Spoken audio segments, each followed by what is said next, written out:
Welcome to the Bandano Podcast, where we're calling a spade a spade. Great to be here with you guys today. The Indiana Fever, folks. There's been a lot of chatter about the Fever's most recent signings, but I don't want people to get it confused.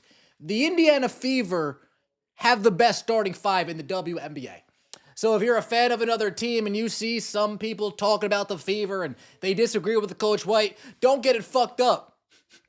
We still are going to come beat that ass once the season starts. Once the season starts, we are still going to come and beat that ass once the season starts because, well, we have Caitlin Clark on our team. That's a good start. We have Caitlin Clark going into her second year. That's a better start. And then we actually have some competent players around her.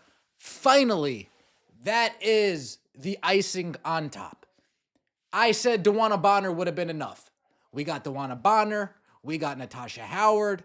We got Sophie Cunningham. Championship expert Sydney Colson. Activist expert Brianna Turner. We made some moves in the offseason. Let's not be confused here. The Indiana Fever have the best starting five in the league. And to be fair, it's not close.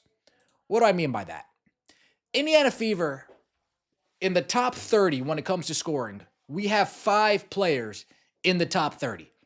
Well, all I see are just a bunch of people that score. Well, don't be alarmed. We have the best playmaker and facilitator in the WNBA spearheading those 5 players in the top 30.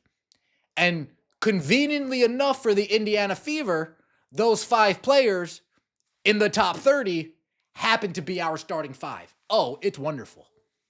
Oh, it's wonderful. We're keeping it basketball here, folks. We already know. I mean, to be honest with you, we may think we know what to expect. We have no idea what to expect, right? We could expect 26, 12, and 5, 26, 10, and 8, 26, 10, and 10, 30, 5, and 10. We really don't know. 20, 13, and 8, we don't know.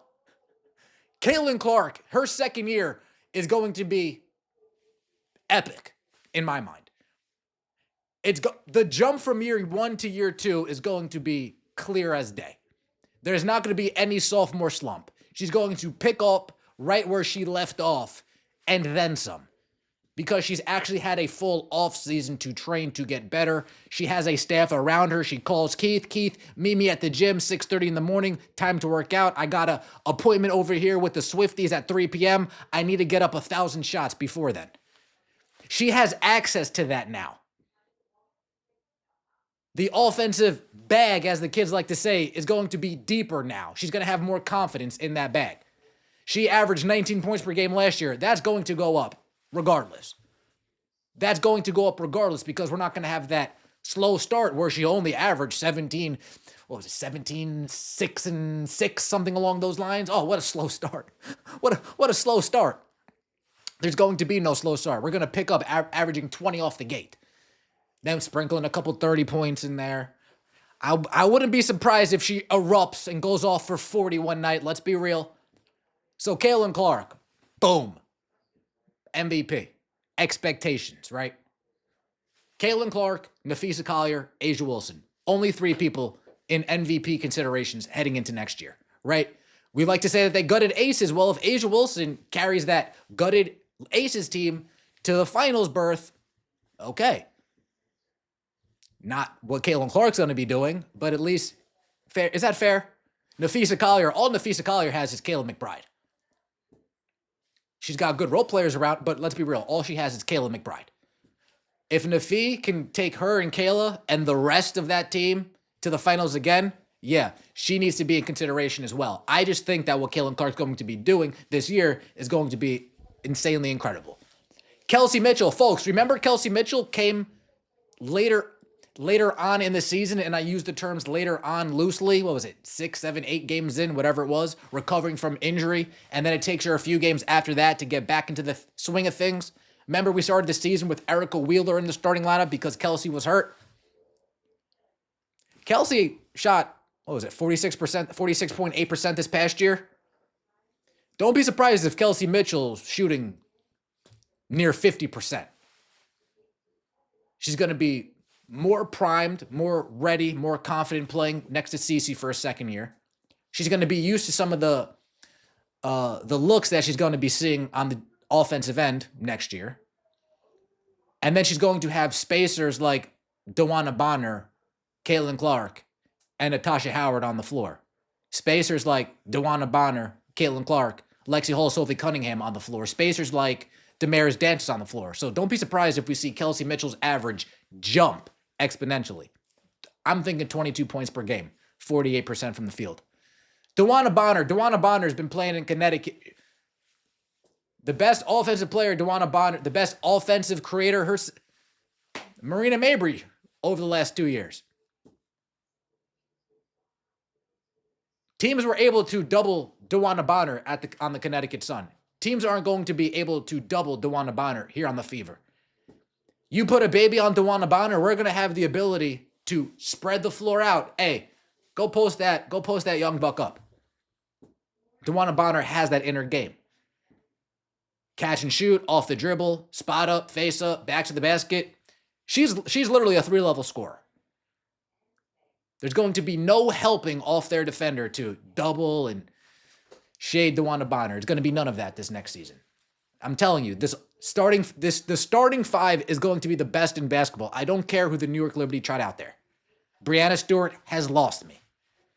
Sabrina Ionescu, give me Kennedy Carter instead. It's just me. It's the truth. Hate on me all you want. Then we got Natasha Howard. Defensive beast. Veteran. Champion. Automatic from 17 in. Automatic from 17 in. Natasha Howard, her postgame is everything that people want Aaliyah's postgame to be. Let's be honest. Natasha's game offensively is everything we want to see Aaliyah's game become. We want Aaliyah to progress when it comes to her playmaking abilities, but I don't think she's going to be asked to do as much this year when it comes to playmaking as she was asked last year because we have way more talent on the team. But she needs to progress in that area. But Natasha Howard, finish here, finish here, finish here, finish. Post move here, post move here, post move here, post move there. I know Pope did a breakdown of Aaliyah Boston. Aaliyah, if you're feeling them on your right hip, spin left. If you feel them on your left hip, spin right. Pope did. Natasha Howard can do that. Right? So hopefully, maybe not this year, next year, we see something, and that leads us to Aaliyah Boston, our center. When it comes to bag offensively, hers is the weakest bag. That's just the truth. When it comes to fit in this lineup, I don't think she fits as much as Dantas' game would fit. I want to be wrong, but I think the four people that we have between Clark, Mitchell, Howard, and Bonner, I kind of hope that we see maybe Aaliyah take a step back offensively, and that defensive prowess that we've been sold on shines. If AB looks around and is like, okay, you know what I'm going to do? I'm just simply going to play my role. I'm going to shut down this paint. I'm going to shut down this paint. When you throw it into me, if I got this, if I got that, perfect. But when it comes to the defensive end, you come in this paint, I'm knocking you on your butt. You come into this paint, I'm contesting your shot. Goes off the rim, I'm chasing it down and I'm grabbing that board. Comes off that rim, I'm not tapping it to myself. I'm grabbing it strong first time around. If we can conserve Aaliyah's energy, conserve that gas tank, and she's really only exerting energy on the defensive end, I think we are, championship. If Aaliyah literally just focuses solely on defense, championship.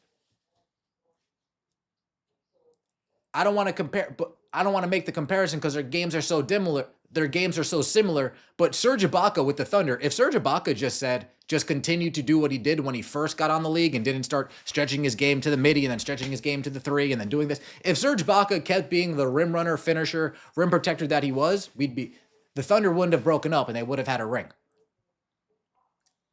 I think Aaliyah needs to do the Steven Adams approach. Rebound, rebound, rebound. Defend, defend, defend. Let me get my points off putbacks and running the floor occasionally.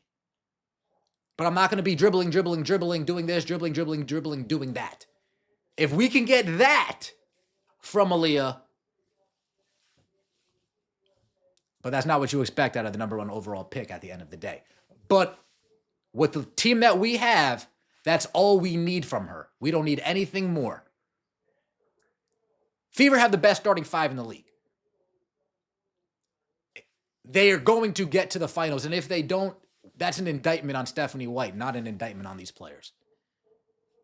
Because I'm already convinced that Chrissy Sides could take this roster further than they took them last year. And then what's one step further than that? And that's what I'm expecting of Stephanie White. Let me know what you think in the comment section below. I appreciate all of the support. I saw that the season is 72 days away from the first preseason game. 72 days away until Caitlin Clark asserts her dominance and just starts pissing on everybody's home court. That is going to be glorious. Let me know what you think in the comment section below. I appreciate all of the support. Don't forget to like the video if you enjoyed and subscribe to the channel. That would mean so much to me. We'll see you next time, and as always, take it easy.